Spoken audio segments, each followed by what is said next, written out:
ಪ್ರೀತಿ ಆಗತ್ತೆ ಒಬ್ಬರ ಕಂಟೆಸ್ಟೆಂಟ್ ಜೊತೆಗೆ, ಅವ್ರ ಜೊತೆ ಮದುವೆ ಕೂಡ ಆಗತ್ತೆ. ಆಮೇಲೆ ಮದುವೆ ಆಯ್ತು, ಲೈಫ್ ಚೆನ್ನಾಗಿ ನಡೀತಿತ್ತು.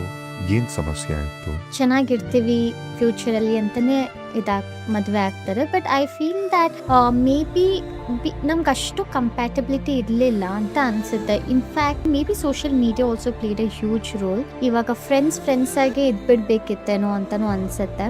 I just think that okay may B it was just not it. Compatibility and all matters a lot. And in fact ನಿಮ್ದೇ ಅನ್ಸುತ್ತೆ ಫಸ್ಟ್ ಕೇಸ್ ಒಂದಿನದಲ್ಲಿ ಡಿವೋರ್ಸ್ ಆಯ್ತು. ಅದಾದ್ಮೇಲೆ ನೀವೊಂದು ಪ್ರೆಸ್ ಮೀಟ್ ಕೂಡ ಮಾಡ್ತೀರ ಜೊತೆಗೆ. ಯಾಕೆ ಅದ ರೀಸನ್ ಏನು ಪ್ರೆಸ್ ಮೀಟ್ ಮಾಡಿದ್ದು ಅಂದ್ರೆ? ಸಿ ಐ ಥಿಂಕ್ ಅದು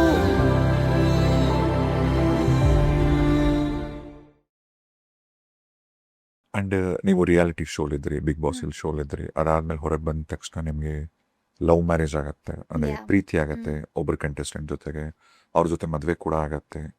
ಅಂಡ್ ಎಲ್ಲರೂ ಇಷ್ಟಪಡ್ತಾರೆ ಇಬ್ರು. ಅಂಡ್ ಪ್ರಪೋಸ್ ಮಾಡಿದ್ದು ಅದು ದೊಡ್ಡ ಕಾಂಟ್ರವರ್ಸಿ ಆಗತ್ತೆ, ಮೈಸೂರಲ್ಲಿ ಒಂದು ಸ್ಟೇಜ್ ಮೇಲೆ ಮಾಡಿದ್ರು ಅಂತ. ಆಮೇಲೆ ಮದುವೆ ಆಯಿತು, ಲೈಫ್ ಚೆನ್ನಾಗಿ ನಡೀತಿತ್ತು. ಸೊ ನಿಮ್ಮ ಪ್ರಕಾರ ನಿಮ್ಮ ಮದುವೆಲಿ ಏನು ಸಮಸ್ಯೆ ಆಯಿತು? ಡಿವೋರ್ಸ್ ತನಕ ಯಾಕೆ ಹೋಗ್ಬೇಕಾಯ್ತು?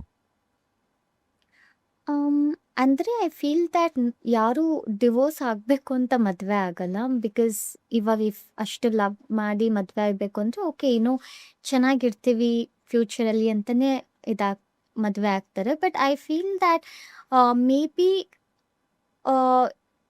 ನಮ್ಗೆ ಅಷ್ಟು ಕಂಪ್ಯಾಟಬಿಲಿಟಿ ಇರಲಿಲ್ಲ ಅಂತ ಅನ್ಸುತ್ತೆ. ಇನ್ಫ್ಯಾಕ್ಟ್ ನನಗೆ ಏನು ಅನ್ಸುತ್ತೆ ಅಂದರೆ may B social media also played A huge role. ಇವಾಗ ಫ್ರೆಂಡ್ಸ್ ಆಗಿ ಇದ್ಬಿಡ್ಬೇಕಿತ್ತೇನೋ ಅಂತಾನು ಅನ್ಸುತ್ತೆ. ಇವಾಗ ತುಂಬ ವಿಡಿಯೋಸ್ ನಮ್ಮ ಮೇಲೆ ಆಗ್ತಿತ್ತು, ಅಥವಾ ಎಲ್ಲೇ ನ್ಯೂಸಲ್ಲಿ ಹೋದಾಗ ನೀ ಮದುವೆ ಆದರೆ ಚೆನ್ನಾಗಿರುತ್ತೆ ಅಂತ ಇಬ್ರಿಗೂ ಹೇಳೋದಾಗಿರಲಿ, ಅಥವಾ ಈವನ್ ಈವೆಂಟ್ಸಲ್ಲಿ ಹೋದಾಗ ಆ ಥರ ಹೇಳಿದಾಗ ಓಕೆ ಮೇ ಬಿ ಚೆನ್ನಾಗಿರ್ತೀವೇನೋ, ಮೇ ಬಿ ಈ ಥರ ಇರ್ತೀನೋ ಅಂತ ಫೀಲಿಂಗ್ಸ್ ಬರೋಕ್ಕೆ ಡೆಫಿನೆಟ್ಲಿ ಸ್ಟಾರ್ಟ್ ಆಗಿತ್ತು. ಬಟ್ ಅದಾದಮೇಲೆ ದಟ್ ಈಸ್ ನಾಟ್ ಇಟ್ ಅಲ್ವಾ. ಇವಾಗ we never spend actual time together or anything. And I just feel that I don't know this is I mean I actually don't want to say anything, but I just think that okay, maybe it was just not it. Compatibility and all matters a lot, and sometimes adilde daga you shouldn't force anything. And in fact ನಿಮ್ದೇ ಅನ್ಸುತ್ತೆ first case ಒಂದಿನದಲ್ಲಿ divorce ಆಯಿತು. Yeah. ಅದಾದ್ಮೇಲೆ ನೀವೊಂದು press meet ಕೂಡ ಮಾಡ್ತೀರ ಜೊತೆಗೆ. ಯಾಕೆ ಅದ ರೀಸನ್ ಏನು ಪ್ರೆಸ್ ಮೀಟ್ ಮಾಡಿದ್ದು ಅಂದ್ರೆ? See, I think ಅದು ನಮ್ಮ ಪರ್ಸ್ನಲ್ ಮ್ಯಾಟರ್ ಅದು ಆ್ಯಕ್ಚುಲಿ. ಎಲ್ಲರಿಗೆ ಐ ಮೀನ್ ರೀಸನ್ ಕೊಡೋ ನೆಸೆಸಿಟಿ ಇಲ್ಲ. ಏನಕ್ಕೆ ಆಯಿತು, ಏನಕ್ಕೆ I honestly feel I don't want talk about it. ಏನಕ್ಕೆ it's just like a personal matter ಅಲ್ಲ. ಬಟ್ ಏನು ಆಗಕ್ಕೆ ಸ್ಟಾರ್ಟ್ ಆಯಿತು ಅಂದರೆ ಎಲ್ಲ ಅಸಂಪ್ಷನ್ಸ್ ಆ್ಯಂಡ್ ರೂಮರ್ಸ್ ತುಂಬ ಸ್ಟಾರ್ಟ್ ಮಾಡಿಬಿಟ್ರು. ಮೇ ಬಿ ಅದು ರೀಸನ್ ಕೊಡಲಿ ಅಂತ ಸ್ಟಾರ್ಟ್ ಮಾಡಿದ್ರು, ಅಥವಾ ಏನೋ ಗೊತ್ತಿಲ್ಲ. ಸಿಕ್ಕಿದವರೆಲ್ಲ ಯಾರ್ಯಾರು ನಾನು ಅವ್ರ ಜೊತೆ ಮಾತಾಡೇ ಇರಲ್ಲ, ಅವರೆಲ್ಲ ನ್ಯೂಸಲ್ಲಿ ಮಾತಾಡಕ್ಕೆ ಸ್ಟಾರ್ಟ್ ಮಾಡಿದ್ರು. ನಿಮ್ ಬಗ್ಗೆನೇ? ಐ ಅಂಡರ್ಸ್ಟ್ಯಾಂಡ್ ಮೀಡಿಯಾ ಏನೋ ಒಂದು ನ್ಯೂಸ್ ಮಾಡ್ತಿದ್ದಾರೆ, ಅವ್ರೇನೋ ಮಾಡ್ತಿದ್ದಾರೆ ಅಂದರೆ okay fine, that is there job, ಮಾಡ್ಕೊಳ್ಳಿ, ದಟ್ ಈಸ್ ಡಿಫ್ರೆಂಟ್. ಬಟ್ ಇವಾಗ ರ್ಯಾಂಡಮ್ ಪರ್ಸನ್ ಅವ್ರಿಗೆ ನಮ್ಮ ಲೈಫಲ್ಲಿ ಏನಾಗ್ತಿದೆ ಅಂತ ಗೊತ್ತಿಲ್ಲ, ಅವ್ರು ಸುಮ್ಮನೆ ಬಂದು ಏನೇನೋ ಅನ್ನೆಸೆಸರಿ ಅನ್ವಾಂಟೆಡ್ ಟಾಕ್ಸ್ ಎಲ್ಲ ಮಾಡೋದಕ್ಕೆ ಸ್ಟಾರ್ಟ್ ಮಾಡ್ತಾರೆ. I thought okay fine, we should put an end to this because it's not right. ಏನೇನೋ ಸುಳ್ಳು ಅವ್ರೇನೋ ಅಂಡ್ ಅವ್ರು ಯಾರು ಅಂತ ನಿಮಗೆ ಅಂದ್ರೆ ನೀವು ಮೀಟ್ ಮಾಡಿದ್ದು ಫ್ರೆಂಡ್ಸ್ ಆ ಥರನೋ? ನನ್ನ ಫ್ರೆಂಡ್ಸು ಅಲ್ಲ, ಏನೂ ಅಲ್ಲ, ಸುಮ್ಮನೆ ಮಾತಾಡೋಕ್ಕೆ ಸ್ಟಾರ್ಟ್ ಮಾಡಿದ್ರು. I don't want take their names also, but I felt that was really bad. So I thought, okay, maybe should put an end to it. Not necessary actually. ಅದು ನಾವು ಜನಕ್ಕೆ ಗೊತ್ತಿಲ್ಲ ಅಂದರೂ ಕೂಡ ವರ್ಲ್ಡ್ ಅದ್ರ ಪಾಡಿಗೆ ಅದು ನಡೀತಿರುತ್ತೆ. ಸೊ ಅದನ್ನು ಹೇಳಬೇಕು ಏನಕ್ಕೆ ಅಂತ ಅದು ನೆಸೆಸಿಟಿ ಇಲ್ಲ. ಬಟ್ ಆದರೂ ಕೂಡ ಇಟ್ ಈಸ್ ನಾಟ್ ರೈಟ್. ಸುಮ್ಮನೆ ಅಸಂಪ್ಷನ್ಸ್ ಮಾಡಿಕೊಂಡು, ಸುಳ್ಳು ಹೇಳ್ಕೊಂಡು, ಬೇರೆಯವ್ರ ಬಗ್ಗೆ ರೂಮರ್ಸ್ ಸ್ಪ್ರೆಡ್ ಮಾಡ್ಕೊಳ್ಳೋದು ಕೂಡ ತಪ್ಪು ಅಂದ್ಬಿಟ್ಟು okay we thought okay let's just tell it out ಅಂತ. ಬಟ್ ನಿಮ್ಮ ನಡುವೆ ಒಂದು ಮ್ಯೂಚುವಲ್ ರೆಸ್ಪೆಕ್ಟ್ ಇದೆ, Yeah. ನಿಮ್ಮಿಬ್ಬರ ನಡುವೆ, ನಿಮ್ಮ ಮತ್ತೆ ನಿಮ್ಮ ಎಕ್ಸ್ ನಡುವೆ. I wouldn't say mutual respect ittu. That's why we try to end it in a smooth way. Even now, I feel that I respect everyone's personal space. ನಾನು ಅದ್ರ ಬಗ್ಗೆ ಹೋಗ್ಬಿಟ್ಟು okay I don't tend to bother so much. ಇವಾಗ okay it's what's happen is happen. ಇವಾಗ ನಾನು ನನ್ನ life ಬಗ್ಗೆ concentrate ಮಾಡ್ಕೊಂಡು ಹೋಗ್ತಾ ಇದ್ದೀನಿ. I tend to think about me more. ಅಲ್ಲ ಈಗ ನಾನು ಹ್ಮ್ ಡಿವೋರ್ಸ್ ಆದ್ಮೇಲೆ ಈಗ ಫಾರ್ ಹ್ಮ್ ಎಕ್ಸಾಂಪಲ್ ನಿಮ್ಮ ಇನ್ನೊಬ್ರು ಹ್ಮ್ ಎಕ್ಸ್ ಏನಿದಾರಲ್ಲ ಅವರು ಬೇರೆ ಮೀಡಿಯಾ ಇಂಟರ್ವ್ಯೂಸ್ ಅಲ್ಲಿ ಯಾರಾದ್ರು ಕೇಳಿದಾಗ ಪ್ರಶ್ನೆ ಹ್ಮ್ ಕೇಳಿದಾಗ ಅವ್ರು ಏನ್ ಆನ್ಸರ್ ಕೊಡ್ಬೇಕು ಅವ್ರೆಲ್ಲ ಅಂದ್ರೆ ಅವ್ರು ಹ್ಮ್ ಹೇಳ್ತಾ ಬಂದ್ರು. ಬಟ್ ನೀವು ಈ ಘಟನೆ ನಡೆದ್ಮೇಲೆ ನೀವೆಲ್ಲೂ ಒಂದು ಪೋಸ್ಟ್ ಹಾಕಿಲ್ಲ, ಒಂದು ರೀಲ್ ತರ ಏನೂ ಮಾಡಿಲ್ಲ, ಯಾವ ಇಂಟರ್ವ್ಯೂಸು ಕೊಟ್ಟಿಲ್ಲ, ಯಾವ ಪಾಡ್ಕಾಸ್ಟ್ ಅಲ್ಲೂ ಕೂತಿಲ್ಲ, ಯಾವ ನ್ಯೂಸ್ ಚಾನಲ್ಲೂ ನೀವು ಕೂರ್ಲಿಲ್ಲ, ಎಲ್ಲೂ ಮಾತಾಡ್ಲೇ ಇಲ್ಲ ಇದ್ರ ಹ್ಮ್ ಬಗ್ಗೆ. ಯಾಕೆ ಅಂತ? I feel it's totally unnecessary. ನಾನು ಹೇಳ್ದಂಗೆ ಇವಾಗ ನನ್ಗೆ ಯಾರು ಇಂಪಾರ್ಟೆಂಟ್ ಅಲ್ವಾ, ಇವಾಗ ಅವ್ರಿಗೆ ನಾನು ಆನ್ಸರಬಲ್ ಅವ್ರಿಗೆ ಆಗಿರಬೇಕು. ನಿಜ ಗೊತ್ತಿದ್ರೆ ಸಾಕು. ಹಾ, ಅವ್ರಿಗೆ ನಾನು ಆನ್ಸರಬಲ್ ಆಗಿರ್ಬೇಕು. Okay, this is what I am. ಅವ್ರಿಗೆ ನನ್ನ ಬಗ್ಗೆ ಏನನ್ಸುತ್ತೆ ಅದು ಮ್ಯಾಟರ್ ಆಗತ್ತೆ. ಬೇರೆಯವರಿಗೆ ನಾನು ಹೇಗೆ, ನಾನು ಈ ಥರ, ನಾನು ಒಳ್ಳೆಯವಳು, ನನಗೆ ಈ ಥರ ಇದಿರಲಿಲ್ಲ, this was not my intention ಅಂತೆಲ್ಲ ಅಂದ್ಕೊಂಡು ಎಕ್ಸ್ಪ್ಲನೇಷನ್ ಕೊಡೋ ನೆಸೆಸಿಟಿನೇ ಇಲ್ಲ. ನಾನು ಆನ್ಸರಬಲ್ಲು ಅಲ್ಲ. ಇವಾಗ ಬೇರೆಯವ್ರು ಏನು ಅಂದ್ಕೊಳ್ತಾರೆ ನನ್ನ ಬಗ್ಗೆ, ಅದು ನನಗೆ ಹೇಗೆ ಮ್ಯಾಟರ್ ಅಂಡ್ ಆಗತ್ತೆ? ನೀವು ಕೊಟ್ಟರು ಕೂಡ ಅವ್ರಿಗೆ ಏನ್ ಬೇಕು ಅದೇ ನಂಬ್ತಾರೆ. ಅದೇ ಅಂದ್ಕೊಳ್ತಾರೆ. ಇವಾಗ ನಾನಂದ್ರೆ ಇಲ್ಲ, ನಾನು ಇದೇ ಥರ, ನಾನು ತುಂಬಾ ಒಳ್ಳೆಯವಳು ಅಂತ ಅನ್ಕೊಂಡು ಹೋದ್ರು ಕೂಡ ಅವ್ರಿಗದು ಇಲ್ಲ, ನೀನು ಹಂಗಲ್ಲ, ನೀನು ಸುಳ್ಳು ಹೇಳ್ತಿದ್ದೀನಿ. What's the point? ನೀವು ಹೇಳ್ದಂಗೆ ಅವ್ರಿಗೆ ಏನು ಬೇಕು ಅದೇ ಅಸ್ಯೂಮ್ ಮಾಡ್ಕೊಳ್ತಾರೆ. So let them assume anything. ನನಗೆ ಆ ಒಂದು ಅದ್ರ ಬಗ್ಗೆ ಈ ವಿಷಯದ ಬಗ್ಗೆ ಆಲ್ರೆಡಿ ನಾನು ತುಂಬ ಟೈಮ್ ಆ್ಯಂಡ್ ಎಫರ್ಟ್ ಆಗೋಗಿದೆ, ಹಾಕಿದ್ದೆ. ಅದ್ರ ಬಗ್ಗೆ ಮತ್ತೆ ನಾನು ಟೈಮ್ ಆ್ಯಂಡ್ ಎಫರ್ಟ್ ಅದ್ರ ಬಗ್ಗೆ ಎನರ್ಜಿ ಎನರ್ಜಿ ಎಕ್ಸ್ಪ್ಲೇನ್ ಮಾಡಿ ಕೊಡಬೇಕು ಅನ್ನೋದಿಲ್ಲ. I am just like okay, fine, happened, let me move on in life. As much as possible I don't think about the past.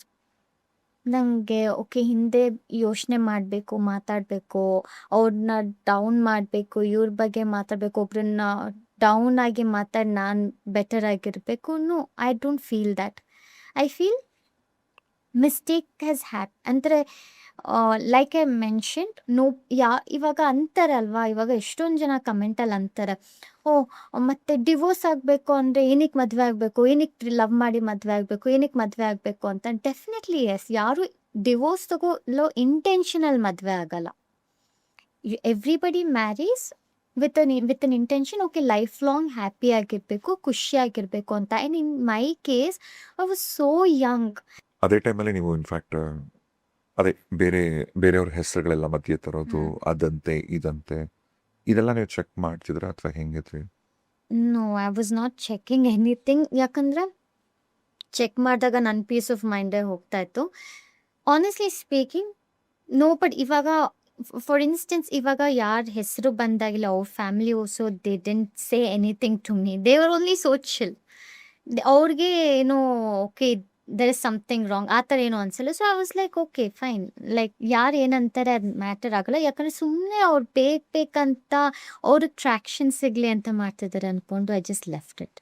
ಅದಾದ್ಮೇಲೆ ನೀವು ನೋಡಿರ್ತಾರೆ ಅಫ್ಕೋರ್ಸ್ ಸೋಷಿಯಲ್ ಮೀಡಿಯಾಗಳಲ್ಲಿ ಕೆಟ್ಟದಾಗೆಲ್ಲ ಟ್ರಾಲ್ ಮಾಡ್ತಿದ್ರು. Of course ಅದೇ ನಿಮ್ದಂತಲ್ಲ, general ಆಗಿ ಈ ಥರದೆಲ್ಲ ತಗೋತಾರೆ. ಈ ಟ್ರಾಲಿಂಗ್ ಮಾಡಿದಾಗ ನಿಮ್ಮ ಬಗ್ಗೆ ಕಮೆಂಟ್ ಮಾಡ್ತಾರೆ, ಆಪೋಸಿಟ್ ವ್ಯಕ್ತಿ ಬಗ್ಗೆ ಮಾಡ್ತಾರೆ, ಫ್ಯಾಮಿಲೀಸನ್ನು ಕೂಡ ತಂದ್ಬಿಡ್ತಾರೆ. ಯಾ, ಅದು ಎಷ್ಟು ಡಿಸ್ಟರ್ಬ್ ಆಗ್ತಿತ್ತು ನಿಮಗೆ? I feel it's so bad. It's really bad. ಆ ಥರ ಎಲ್ಲ ಫ್ಯಾಮಿಲೀಸ್ನ ತರೋದು, ಎಸ್ಪೆಷಲಿ ಫ್ಯಾಮಿಲೀಸ್ನ ತರೋದು, I feel it's really bad. Like I mention, I know what love is. Growing up ನಾನು ತುಂಬ ನೋಡಿದ್ದೀನಿ. ನನ್ನ ಫ್ಯಾಮಿಲಿ ಆಗಿರಲಿ, ನಮ್ಮ ಮಮ್ಮಿ ಪಪ್ಪ ಇರೋದಾಗಿರಲಿ, ಅವ್ರ ರಿಲೇಷನ್ಶಿಪ್ ಆಗಿರಲಿ, I know what love is. So ನನಗೆ ಹಿಂಗೆ ಇವಳಿಗೆ ಲವ್ ಅಂದರೆ ಏನಂತ ಗೊತ್ತಿಲ್ಲ, ಅಥವಾ ಹಿಂಗಿರಬೇಕು ಹಂಗಿರಬೇಕು, ಐ ಡೋಂಟ್ ಲೈಕ್ ದ್ಯಾಟ್. ನಂಗೆ ಆ ಥರ ಟಾಕ್ಸ್ ಕೇಳೋಕ್ಕೆ ಆಗಲ್ಲ. ಯಾಕಂದರೆ ಯಾರಿಗೇನು ಗೊತ್ತಿಲ್ಲದೇ ನೀವು ಹಿಂಗಿರಬೇಕು, ಹಂಗಿರಬೇಕು, ಈ ಥರ ಇರಬೇಕು, ಆ ಥರ ಇರಬೇಕು ಅಂತ ಸುಮ್ಮನೆ ಕಮೆಂಟ್ ಮಾಡ್ತಾರೆ, which is not right. And getting family also, ಅಪ್ಪ ಅಮ್ಮ ಹೇಳಬೇಕು, ಹಂಗೆ ಹೇಳಬೇಕು, ಹಿಂಗೆ ಹೇಳಬೇಕು ಅಂದರೆ, why will my parents say anything when ಇವಾಗ ಪೇರೆಂಟ್ಸ್ ಯಾವಾಗ ಹೇಳ್ತಾರೆ? ಇವಾಗ ಏನೋ ಒಂದು ತಪ್ಪಿದೆ ಅಂತ ಅಂದಾಗ ಹೇಳ್ತಾರೆ. ಇವಾಗ ಅವರೇ ಅಷ್ಟು ಸಪೋರ್ಟಿವ್ ಆಗಿದ್ದಾರೆ ಅಂದರೆ may be okay, let it be. It's our family matter. Our parents are supportive to me like why are you commenting ಅಂತ ಅನ್ಸಕ್ಕೆ ಸ್ಟಾರ್ಟ್ ಆಗುತ್ತೆ. So I think because somebody is telling ಅವ್ರೇನೋ ಡ್ರ್ಯಾಗ್ ಮಾಡ್ತಾರೆ ಅಂದ ತಕ್ಷಣ ಎಲ್ಲ ಐ ಆಮ್ ನಾಟ್ ಸಂಬಡಿ ಅದ್ರ ಬಗ್ಗೆ ಥಿಂಕ್ ಮಾಡಿ ಓಕೆ ಅಪ್ಸೆಟ್ ಆಗೋದು, ಇವ್ರು ಯಾಕೆ ಹಿಂಗೆ ಅಂತಿದ್ದಾರೆ, ಇವ್ರು ಏನಕ್ಕೆ ಹಂಗೆ ಅಂತಿದ್ದಾರೆ ಅಂತ. ಯಾಕಂದರೆ ಎಷ್ಟೊಂದು ಜನ ಮೀಟ್ ಮಾಡ್ತೀನಿ, ಎಷ್ಟೊಂದು ದಿನ ತುಂಬ ಜನ ಮೀಟ್ ಮಾಡ್ತೀನಿ. ಅವರೆಲ್ಲ ನಾನು ತುಂಬಾ ಪಾಸಿಟಿವ್ ಆಗಿ ಮಾತಾಡ್ತಾರೆ, ತುಂಬ ಇಷ್ಟಪಟ್ಟು ಮಾತಾಡ್ತಾರೆ. ಸೊ ಐ ಥಿಂಕ್ ಯಾರೇ ಕಮೆಂಟ್ ಆಗಿರಲಿ, ಏನೇ ಆಗಿರಲಿ, they are people who have lot of time. ಬೇರೆಯವ್ರ ಬಗ್ಗೆ, ಬೇರೆಯವ್ರ ಲೈಫ್ ಬಗ್ಗೆ ಕಮೆಂಟ್ ಮಾಡ್ಕೊಂಡು ಕೂತ್ಕೊಂಡು, ಅಥವಾ ಅವ್ರ ಲೈಫಲ್ಲಿ ಏನೋ ಇನ್ಸೆಕ್ಯೂರಿಟಿ ಇರುತ್ತೆ. So they have lot of time to comment. ಇವಾಗ ನಿಮಗೆ ಆಗಿರಲಿ, ನಮಗೆ ಆಗಿರಲಿ, ಅಷ್ಟು ಪೋಸ್ಟಲ್ಲಿ ಹೋಗಿ ಬೇರೆಯವ್ರನ್ನ ಬೈದು ಕಮೆಂಟ್ ಮಾಡೋಷ್ಟು ಟೈಮ್ ಇರಲ್ಲ. ಯಾಕಂದರೆ we are all busy with our own works ಅಲ್ವಾ. ನನಗೂ ಅಷ್ಟೇ ಬೇರೆಯವ್ರ ಪೋಸ್ಟ್ನ ಚೆಕ್ ಮಾಡಿ ಅವ್ರಿಗೇನು ಕಮೆಂಟ್ಸ್ ಬಂದಿದೆ, ಓಕೆ ನಾನು ಹಿಂಗೆ ಕಮೆಂಟ್ ಮಾಡೋಣ ಅನ್ನೋಷ್ಟು ಟೈಮ್ ಇಲ್ಲ. So I feel only people ಯಾರ ಹತ್ರ ಏನು ಕೆಲಸ ಇರಲ್ಲ, they are insecure in their own way, ಅವ್ರಿಗೆ ಬೇರೆ ವ್ಯಾಲಿಡೇಷನ್ ಸಿಗುತ್ತೆ ಈ ಥರ ಕಮೆಂಟ್ ಮಾಡಿ. ಇಲ್ಲಾಂದರೆ ಅವರ ಒಂದು ಫ್ರಸ್ಟ್ರೇಷನ್ ಏನಿದೆ ಅದನ್ನು ತೆಗೆದುಹಾಕೋದಾಗಿರಲಿ ಅಥವಾ ಅದು ತೋರ್ಸುತ್ತೆ ತೋರ್ಸುತ್ತೆ. ಅವ್ರು ಯಾರು ಅಂತ. Yeah it's just that. So I think that's left to them, they can say in fact anything. ನೀವು ಕೂಡ ಈಗ ನಿಮ್ಮ ರೀಲ್ ಸೆಕ್ಷನ್ ಆಗಲಿ ಎಲ್ಲಾಗಲಿ ಕಮೆಂಟ್ಸ್ ಕೂಡ ನೀವು ಆಫ್ ಮಾಡಲ್ಲ, ಬಿಟ್ಬಿಡ್ತೀರಲ್ವಾ ಯಾ ಆರಾಮಾಗಿ. Let them comment. ಏನಾದರೂ ಮಾಡಲಿ, ಏನಾದರೂ ಕಮೆಂಟ್ ಮಾಡ್ಕೊಳ್ಳಿ. It just shows their character ಅಲ್ಲ.